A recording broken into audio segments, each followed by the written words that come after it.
Bonjour à tous et bienvenue sur Home Kitchen. Aujourd'hui on va faire une recette de Makbouba. Alors ça peut paraître étrange comme sonorité, mais en fait ça fait déjà un moment que j'aurais aimé vous proposer des vidéos en plus des recettes initialement proposées. C'est-à-dire des petites vidéos de salade cuite, donc de salade orientale, tunisienne, marocaine, etc. Sur toutes les salades très diverses comme la homek omria, c'est-à-dire les carottes au cumin, la salade de poivrons, de piments ou autres. Il y en a plein et elles peuvent se mettre dans du pain pita. J'adore tout ce qui a du goût, ce qui est plein de saveurs, plein de couleurs. J'aime la cuisine orientale comme j'aime la cuisine indienne, les pains chapati, etc. C'est un peu le même style finalement que du pain pita et des plats où on sauce. Ça ressemble un petit peu, c'est un peu le même type. Donc je vais essayer dans les semaines qui suivent de faire les recettes déjà prévues, les vidéos de la semaine, et de rajouter entre deux des vidéos à chaque fois sur une petite salade orientale différente, une kémia comme on dit, pour que vous aussi vous puissiez peut-être le refaire chez vous en dip, en entrée, ou juste pour le mettre sur un pain maison ou quoi que ce soit. Donc c'est parti pour la liste des ingrédients, vous allez voir, il faut vraiment peu de choses. Donc pour les Makbouba, vous aurez besoin de 3 poivrons verts, un poivron rouge, une tête d'ail, mais on en prévoit la moitié d'une deuxième, il faut prévoir large avec la quantité qu'on a, 2 tomates, donc moi pour aujourd'hui je l'ai fait un peu fancy, j'ai pris des tomates de différentes variétés, mais 2 tomates rouges classiques feront très bien l'affaire, du sel, du poivre, du piment doux, un tout petit peu de sucre, du concentré de tomate, un verre à moutarde d'huile d'olive et si vous voulez de la harissa. Donc première étape, on a pelé une tête et demie d'ail. Donc et maintenant on va la broyer. Donc pour ça vous faites chauffer votre fond d'huile d'olive dans votre casserole. Vous versez votre petit, c'est un petit verre à moutarde d'huile d'olive dans votre casserole. L'huile d'olive est importante, même si ça vous paraît beaucoup. Ça va être comme une marinade, si vous voulez, comme une compote, comme une confiture de poivron à l'ail épicé. Donc il faut vraiment qu'on n'obtiendra certainement pas le même résultat juste avec de l'eau par exemple. Donc là, vous faites revenir votre ail bien écrasé, bien haché dans l'huile d'olive à feu moyen, pas trop fort mais pas bas non plus.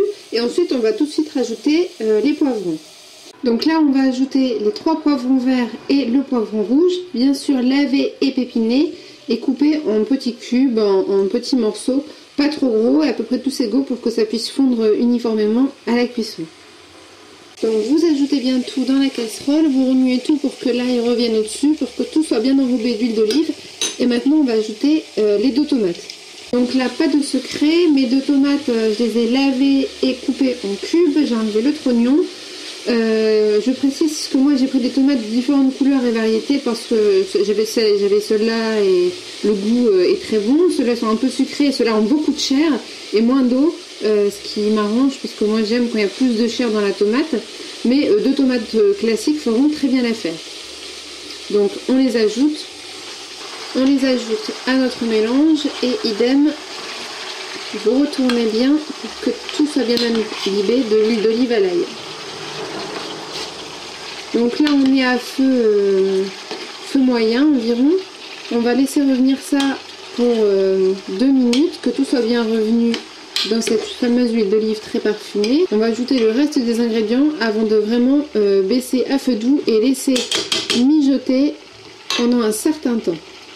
Donc après quelques minutes, si vous avez de belles tomates qui ont bon goût, qui ont du jus, qui ont de la chair, vous n'aurez pas besoin de rajouter de l'eau. Si vous n'avez pas de belles tomates et que vous n'avez pas envie de prendre ceux du supermarché, en hiver, vous pouvez toujours prendre des tomates, une boîte de tomates pelées et donc le jus fera l'affaire. Donc à ça vous rajoutez la moitié d'une boîte de concentré de tomates. On va incorporer dans la salade avec un peu de sel.